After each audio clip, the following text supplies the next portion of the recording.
Bab 1056. Harus dijatuhi hukuman apa? Plak. Suara tamparan yang keras bergema. Domenico yang sedang tersenyum langsung ditampar Erikin hingga terbang, dan menabrak bebatuan di sebelah pintu masuk gunung, lalu langsung jatuh ke tanah. Para penjaga sedikit terkejut, Denipu juga sedikit kaget. Lancang, kamu berani melakukan penyerangan di Sekte Wendao. Domenico menutupi mulutnya yang memerah dan bengkak, lalu dia memuntahkan beberapa gigi yang berdarah, sambil bangkit dari tanah, matanya seperti menyemburkan api, dan dia berteriak dengan marah. Kenapa masih diam saja? Orang ini menerobos masuk ke Sekte Wendao, dia harus dibunuh. Begitu Domenico memberi perintah, puluhan penjaga segera bertindak. Aura membunuh mereka sangat kuat dan mereka menerjang ke arah Erikin. Berhenti. Denipu terkejut dan segera bangkit untuk menghentikannya. Menerobos masuk ke sekte manapun merupakan hal terlarang, terlebih di Sekte Wendao. Buk buk buk. Tapi Erikin sama sekali tidak peduli dan menghadapi penjaga yang menerjangnya. Erikin hanya mengguncang tubuhnya.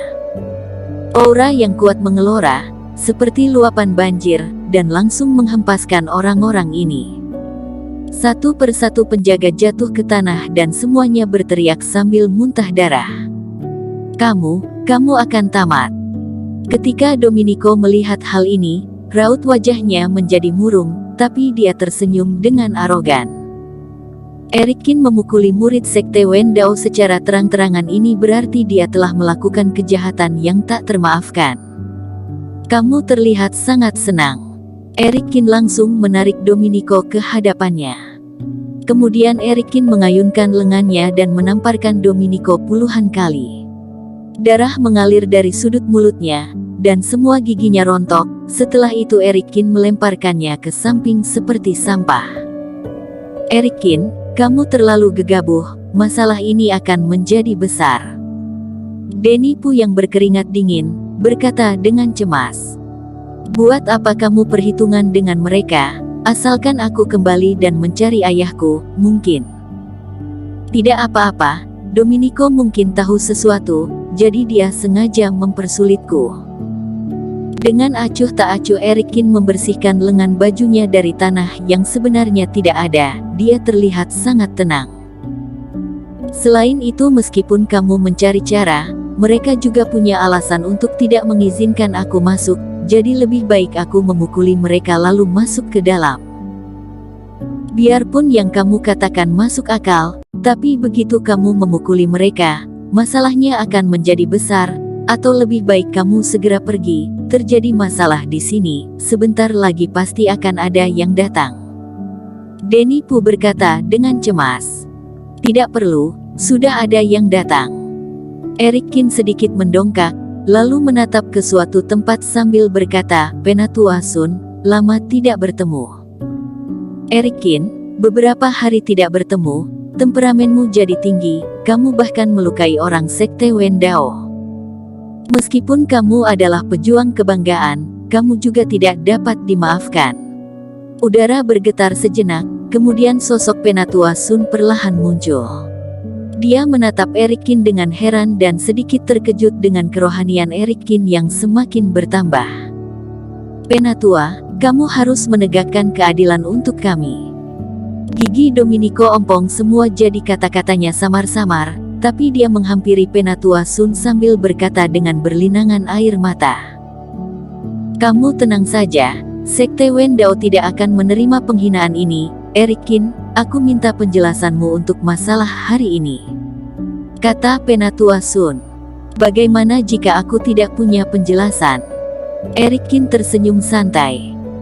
Kalau begitu aku hanya bisa mengambil tindakan, menangkapmu untuk sementara, melumpuhkan kultivasimu, lalu menunggu perintah dari pimpinan sekte. Cibir Penatua Sun.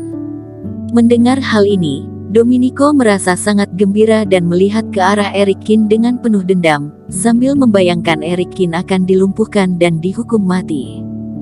Sayangnya harus mengecewakanmu, aku memiliki penjelasan. Oh, kalau begitu aku ingin mendengarnya. Penatua Sun mengangkat alisnya. Eric Kin tersenyum lalu berkata, Penatua Sun, bukan aku yang membuat Sekte Wen Dao mengalami penghinaan, tapi Domenico. Omong kosong, aku taat pada tugasku, dan aku berjasa pada Sekte. Domenico berkata dengan marah. Domenico, karena kamu saat suka membahas aturan dan regulasi, aku akan bertanya padamu, aku adalah pejuang kebanggaan nomor 1. Apa maksudnya itu? Cibir Eric Kin. Domenico terdiam sejenak, dia hanya bertindak atas perintah, aturan dan regulasi, dia mana tahu. Penatua Sun, kamu tidak mungkin tidak tahu kan?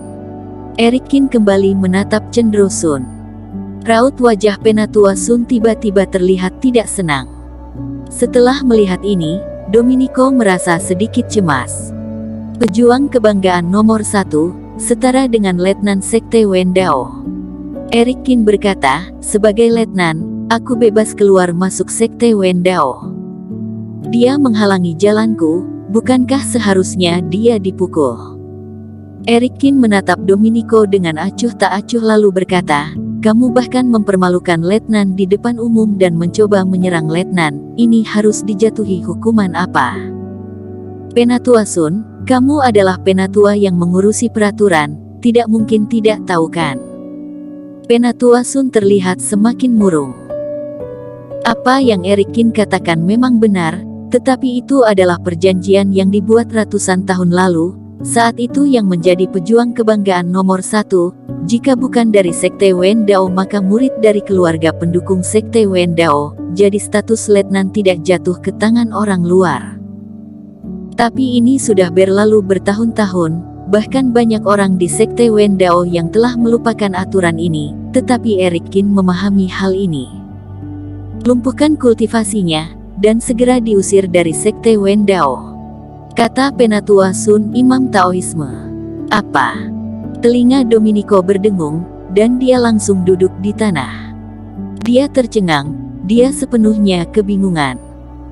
Dia dipukul oleh Eric Kin hingga semua giginya ompong, hasilnya kultivasinya malah dilumpuhkan dan diusir dari sekte. Penatua Sun, aku.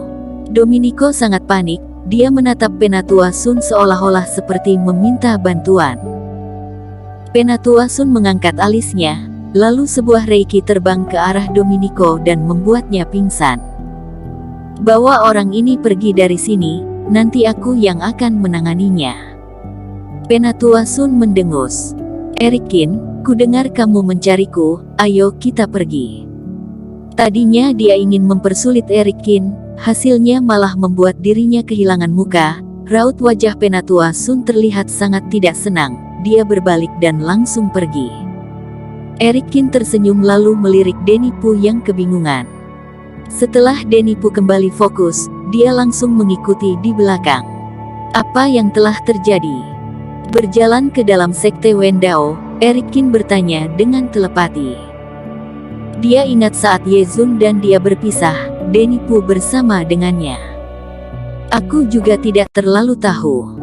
Tadinya kami bersama-sama di dunia tersembunyi. Kemudian ayahku mengirimkan telepati kepadaku dan mengatakan terjadi masalah besar di rumah, jadi aku bergegas pulang dan berpisah dengan mereka. Denny Pu berkata dengan sedih, belakangan aku baru tahu terjadi masalah pada Ye Zun dan si Brewok dan mereka dikurung di penjara bawah tanah. Aku juga sudah memikirkan beberapa cara, tapi sayangnya aku tidak bisa menyelamatkan mereka dan hanya bisa mengurangi penderitaan mereka. Eric Kin, baguslah kamu datang. Sebelumnya saat aku mengirimkan telepati kepadamu, selalu gagal. Aku tahu sedikit tentang penjara bawah tanah.